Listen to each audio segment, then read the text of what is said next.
తాకట్టులో ఉన్న బంగారాన్ని విడిపించి ఆ రోజున్న మార్కెట్ ధర కట్టి మిగిలిన డబ్బును మీకు అందిస్తుంది ఎస్వీఎస్ గోల్డ్.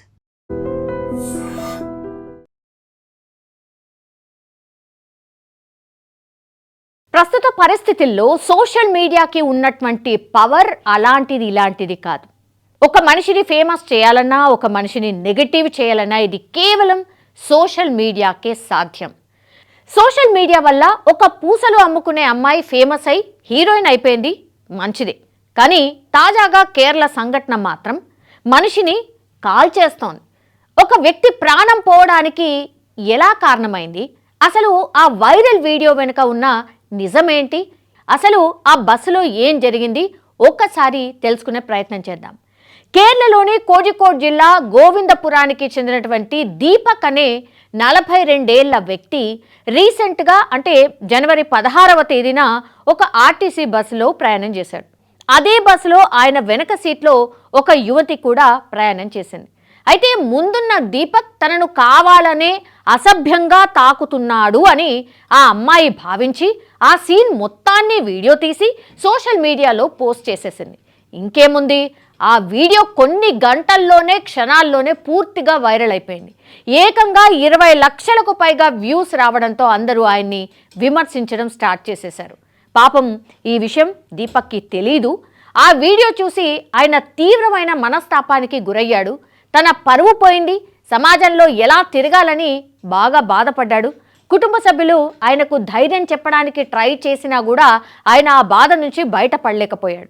చివరికి ఆదివారం ఉదయం తన రూమ్లో ఎవరు లేని టైం చూసి ఆత్మహత్య చేసేసుకున్నాడు. ఇంట్లో వాళ్ళు ఎంత పిలిచినా డోర్ తీయకపోవడంతో తలుపులు బద్దలు కొట్టి లోపలికి వెళ్ళి చూస్తే పాపం ఇంకేముంది, దీపక్ చనిపోయి కనిపించాడు. ఈ విషయం తెలుసుకున్నటువంటి అమ్మాయి ఆ వ్యక్తి ఆత్మహత్య చేసుకుంటాడని నేను అనుకోలేదు అని సోషల్ మీడియా వేదికగా మరో పోస్ట్ చేసింది. వైరల్గా మారినటువంటి వీడియోను చూసిన పలువురు నెటిజన్లు కూడా దీపక్కు సపోర్ట్గా నిల్చున్నారు. బస్సులో రద్దీ కారణంగా అనుకోకుండా మహిళను తాకాడు, ఉద్దేశపూర్వకంగా మాత్రం కాదు అంటూ అభిప్రాయం వ్యక్తం చేశారు. అయితే శమ్నిత మాత్రం ఆ వ్యాఖ్యలను ఖండించింది. దీపక్ ఉద్దేశపూర్వకంగానే తాకాడు అని స్పష్టంగా చెప్పే ప్రయత్నం చేసింది. వాయనూర్కు వెళ్తున్నటువంటి సమయంలో బస్సులో ఓ మహిళ అసౌకర్యంగా ఫీల్ అవ్వడం గమనించారు. ఓ వ్యక్తి ఆమె వెనుక చాలా దగ్గరగా నిల్చొనున్నాడు. అది గమనించి నేను సెల్ఫీ వీడియో తీసా. అది గమనించి చాలాసేపు అతను సైలెంట్గా ఉన్నాడు. తర్వాత బస్సులో రద్దీ పెరగగానే అతను మళ్ళీ నా దగ్గరకు వచ్చాడు. అప్పుడు మళ్ళీ వీడియో తీసా. ఆ రెండింటినీ కలిపి సోషల్ మీడియాలో పోస్ట్ చేశాను అంటూ ఆమె క్లారిటీ ఇచ్చే ప్రయత్నం అయితే చేసింది. ఇప్పుడు దీపక్ కుటుంబ సభ్యులు, సన్నిహితులు ఆ అమ్మాయి తీసినటువంటి వీడియో వల్లే ఆయన చనిపోయారని ఆరోపిస్తున్నారు. సోషల్ మీడియాలో కూడా దీనిపై పెద్ద ఎత్తున చర్చే నడుస్తోంది. ఆ వీడియోలో ఉన్నది నిజమేనా, లేక అనుకోకుండా జరిగిన దాన్ని తప్పుగా అర్థం చేసుకున్నారా, అసలు ఎంక్వైరీ చేయకుండా ఇలా వీడియోలు వైరల్ చేయడం ఎంతవరకు కరెక్ట్ అనే పాయింట్స్ మీద జనాలు రకరకాల చర్చలైతే లేవనిస్తున్నారు. పురుషుల హక్కుల కోసం ఒక కమిషన్ ఏర్పాటు చేయాలి అని పోరాటం చేస్తున్నటువంటి రాహుల్ ఈశ్వర్ ఈ ఘటనపై స్పందించిండు. సోషల్ మీడియాలో వీడియో పోస్ట్ చేసిన వ్యక్తిపై ఆత్మహత్యకు ప్రేరేపించినందుకు కేసు నమోదు చేయాలని ఆయన డిమాండ్ చేశారు.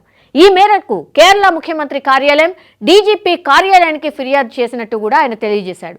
భవిష్యత్తులో మరెవరికి ఇలా జరగకుండా ఉండాలంటే తప్పుడు కంటెంట్ సృష్టించే వారిపై ఇప్పుడే పోరాటం చేయాలని కూడా పిలుపునిచ్చారు. దీంతో ఈ అంశం ఇప్పుడు సోషల్ మీడియాలో చర్చనీయాంశంగా మారిపోయింది. ఈ అమ్మాయి ఎవరైతే సోషల్ మీడియాలో వీడియో పోస్ట్ చేసి పూర్తిగా వైరల్ చేసిందో ఇప్పుడు పోలీస్ కస్టడీలో ఉంది. ఆమెను విచారణ చేస్తున్నారు పోలీసులు. దాంట్లో ఏం క్లారిఫై చేస్తుంది అనేది చూడాల్సిందే. సో చూసారుగా, సోషల్ మీడియాలో ఏదైనా పోస్ట్ చేసే ముందు అది ఒకరి జీవితాన్ని ఎలా మారుస్తుందో ఆలోచించాల్సిన అవసరం ఎంతైనా కనిపిస్తోంది. మరి ఈ ఇన్సిడెంట్ మీద మీ అభిప్రాయం ఏంటి? తప్పు ఎవరి వైపు ఉంది అనుకుంటున్నారో కింద కామెంట్ చేసి తెలియజేయాల్సిందిగా కోరుతున్నాం.